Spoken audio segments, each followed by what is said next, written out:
बिस्मिल्लाहिर्रहमानिर्रहीम। अस्सलाम वालेकुम जी नाज़रीन, मैं आपका मेज़बान तलहा अदनान नारू हाज़िर खिदमत इस उम्मीद के साथ कि आप जहाँ भी होंगे खुश होंगे और अल्लाह की पनाह में होंगे।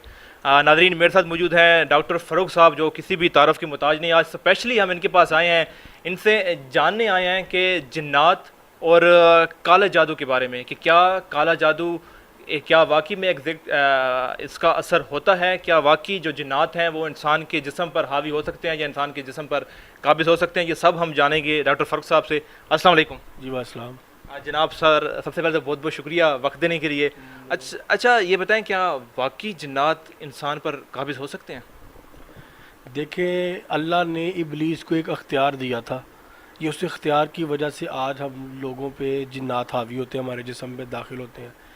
जब इबलीस को अल्लाह ने अपने पास से निकाला है ना, उस वक्त उसने अल्लाह से कुछ ताकतें मांगी थी। उन 5 ताकतों में से ये एक ताकत है जिसमें उसने अल्लाह से कहा था कि मुझे अख्तियार दे, मैं औलाद आदम के जिस्म में दाखिल हो सकूं और उनके जिस्म में खून की तरह गर्दिश कर सकूं। इसका कुरान पाक में सूरह बकरा की जो आयात जादू के हवाले से, हारूत और मारूत के हवाले से 135 नंबर, 120 नंबर, इस तरह कुछ अलग अलग मुकामात पे आयात हैं, उसमें ये तफसीर मौजूद है। अच्छा, क्या जिन्नात अपनी मर्ज़ी से ही दाखिल होते हैं या जादू के ज़रिए भी, अगर इंसान को चाहे तो किसी के अंदर दाखिल करवा सकते हैं? अपनी मर्ज़ी से भी हो सकते हैं, किसी पे आशिक भी हो जाते हैं। कोई बहुत ज़्यादा खूबसूरत हो लड़का या लड़की, उस पर आशिक हो जाते हैं, उसके जिस्म में दाखिल हो जाते हैं। कभी कभी लोगों से कुछ गलतियाँ सरजद हो जाती हैं, जैसे जहाँ पे वो रहते हैं वहाँ पे थूक दिया, पेशाब कर दिया, या उस जगह की बेहुरमती की, या उस जगह को गंदा कर दिया। उस सूरत में भी ये फिर अजियत देने के लिए, बदला लेने के लिए उस इंसान के जिस्म में दाखिल होते हैं। और कभी कभी काले जादू वाले जो लोग भी हैं, वो भी जो काले जादू का एक दफीना बना के कब्रिस्तान में दफनाते हैं या आग लगाते हैं, उसके नतीजे में भी जिन्नात जो इंसान के जिस्म में दाखिल हो जाते हैं। अच्छा, काला जादू पे अक्सर लोग हैं वो इस बात पे यकीन नहीं रखते। काला जादू क्या, वैसे भी नॉर्मल भी जादू जो होता है उस पर भी लोग यकीन नहीं रखते। तो क्या ये वाकई इसका असर होता है जादू का? देखें, दुनिया में जितने भी मज़ाहिब हैं, तकरीबन 4,500 या 5,000 के करीब मज़ाहिब है इस वक्त दुनिया रूए ज़मीन पे। तमाम मज़ाहिब में जादू का जिक्र मिलता है, तमाम मज़ाहिब मानते हैं। हमारी तमाम आसमानी किताबों में, भगवत गीता, हिंदू मज़हब की किताबें जो भी हैं, उनके अंदर तमाम में जादू का जिक्र मौजूद है। जादू अज़ल से मौजूद है और ये होता आ रहा है। असल में लफ्ज़ काला जादू नहीं, असल लफ्ज़ है कबाला जादू, जिसका कुरान पाक में जिक्र मिलता है। हारूत और मारूत 2 फरिश्ते ले गए थे। हाँ, वो नाम यहाँ पे एशिया में आते आते कबाला से घूमते घूमते काला जादू हो गया।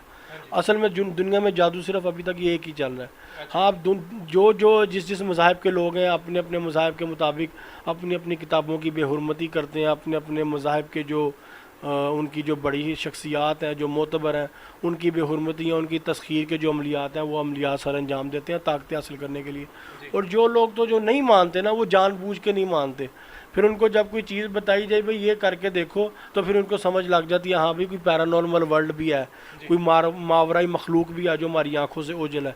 तो उन लोगों को इस चीज़ की समझ आ जाती है। बस जानबूझ के एक ज़िद होती है सोशल मीडिया पे हाइप लेने के लिए, नेगेटिविटी जानबूझ के लोग फैलाते हैं, बस इससे ज़्यादा कुछ नहीं है, इनकी हकीकत नहीं है कुछ भी। अच्छा, माशाल्लाह आपका बड़ा नाम है कि किसी पे काला जादू हो तो वो भी, उसके भी असरात आप ख़त्म कर लेते हैं। किसी पर जिन हावी हो तो वो भी आप उसका भी इलाज कर लेते हैं।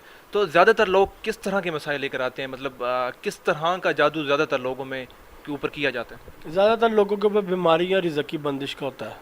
मैं आपको टेक्निकली समझा दूँ, काले जादू के लोग 2 चीज़ें सीखते हैं। एक को कहते हैं हुब, एक को कहते हैं डुब। पंजाबी के लफ्ज़ है। हुब का मतलब है मोहब्बत के लिए किसी को काबू करना, डुब का मतलब है किसी को तबाह बर्बाद करना। अब डुब में 3 चीज़ें सीखते हैं काले जादू के लोग: माली माशी तंगदस्ती, बीमारी और लड़ाई झगड़ा घर में। ठीक है। अच्छा, अब जो काले जादू से जो भी बीमारी आती है ना, वो मेडिकल रिपोर्ट्स में डायग्नोज नहीं होती। ठीक है, आपको जिस्म में तकलीफ भी, अजियत भी है, आपने लाखों रुपए के टेस्ट करवा लिए, लेकिन रिपोर्ट में कुछ नहीं आएगा।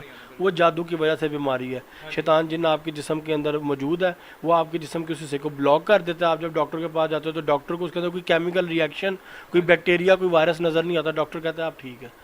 अच्छा, अब ये तीनों चीज़ें जो है ना, ये माली माशी तंगदस्ती, बीमारी और लड़ाई झगड़ा आपस में इंटरकनेक्टेड है। इनमें से कोई एक भी किसी घर में आएगी तो 2 ऑटोमेटिकली आ जाएंगी। फॉर एग्जांपल, किसी इंसान पे काले जादू से कैंसर की बीमारी डाल दी गई है। अब जब कैंसर जैसी बीमारी किसी शख्स पे आएगी तो वो जब उसका इलाज करवाएगा मेडिकली, पहले तो जाएगा ना, पहले तो उसकी सेंस ही नहीं वर्कआउट करेगी कि मेरे साथ रूहानी मसला है। तो जब वो डॉक्टरों के पास जाएगा तो डॉक्टर उसका लाखों रुपए का खर्चा करवाएंगे, वो फाइनेंशियली डिस्टर्ब हो जाएगा। दूसरी चीज़ भी आ गई, जब इंसान फाइनेंशियली डिस्टर्ब होता है तो उसके घर का माहौल ख़राब होता है, घर में लड़ाई झगड़े पैदा होते हैं। तो तीसरी चीज़ भी आ गई।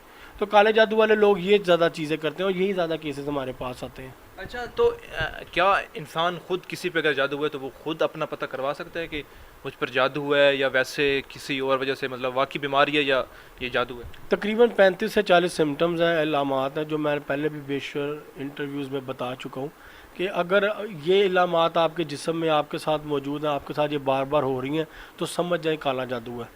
پھر آپ اس کے علاج کی طرف جائیں. علاج آپ خود بھی کر سکتے ہیں, وہ بھی میں بتا چکا ہوں.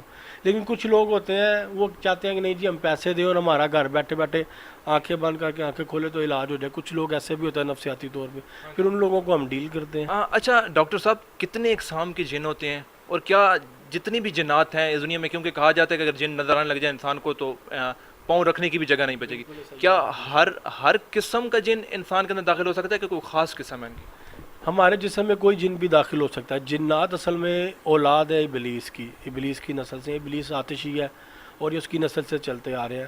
اب انہوں نے جب روئے زمین پہ ملائکہ نے جنات کو مارا تھا ہمارے پیدا ہونے سے پہلے, قرآن پاک میں وہ بھی واقعہ ملتا ہے سورہ بقرہ میں, تو کچھ جنات نے پہاڑوں میں پناہ لی, کچھ نے پانی میں پناہ لی, کسی نے غاروں میں لی. 7 مقامات پہ پناہ لیا. وہ 7 مقامات کے مطابق ان کی نسل اور ان کے قبیلے چل رہے ہیں. لیکن مخلوق یہ ساری آتشی ہے, ٹھیک ہے. تو یہ کسی بھی انسان کے جسم میں, زندہ انسان کے جسم میں کبھی بھی داخل ہو سکتا ہے. مردہ کے نہیں داخل. آپ قبرستانوں میں بے شمار لوگ ہیں, ان کے جسم میں تو جن نہیں داخل ہوتا, نہ وہ اٹھ کے پھرتے ہیں, نہ کسی کو ڈراتے ہیں. یہ زندہ کے جسم میں کیوں ہوتا ہے؟ اس کی وجہ یہ ہمارے اندر خون گردش کر رہا ہے. ابلیس نے یہ اختیار مانگا تھا کہ میں اولاد آدم کے جسم میں خون کی طرح گردش کر سکوں. تو مردہ کا تو جسم میں خون کی گردش نہیں ہوتی نا, بس یہ وجہ ہم پہ جن حاوی ہو جاتے ہیں.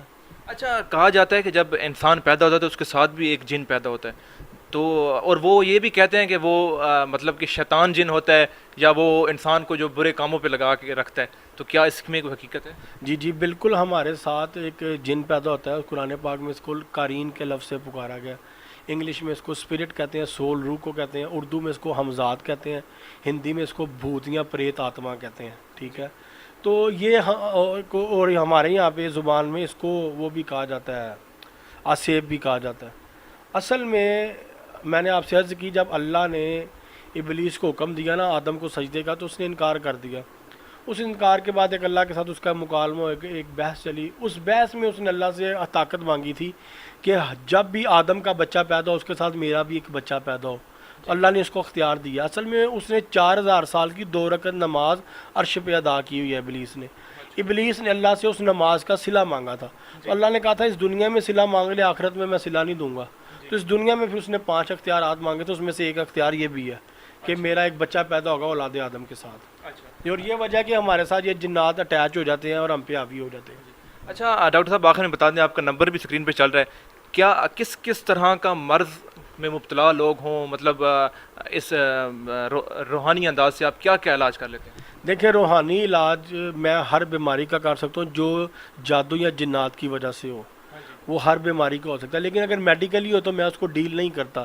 کچھ لوگ میرے پاس آتے ہیں, ان کے ساتھ نفسیاتی مسائل ہوتے ہیں, میں ان کو ماہر نفسیات کے پاس بھیج دیتا ہوں. کچھ لوگوں کو میں ڈاکٹر کے پاس بھیج دیتا ہوں. کچھ کیسز ایسے میں ہیں جس میں ڈاکٹر کا بھی علاج چل رہا ہوتا ہے, میرا بھی علاج چل رہا ہوتا ہے. کچھ کیسز میں نفسیاتی علاج بھی چل رہا ہے, وہ میرا بھی علاج چل رہا ہے. تو وہ مریض کی تشخیص کرنے کے بعد ہم ڈیسائیڈ کرتے ہیں کہ ہم نے کیا کرنا ہے اور اس کا علاج کیا ہوگا کیا نہیں ہوگا. اچھا ڈاکٹر صاحب آپ کا بہت بہت شکریہ قیمتی وقت دینے کے لیے.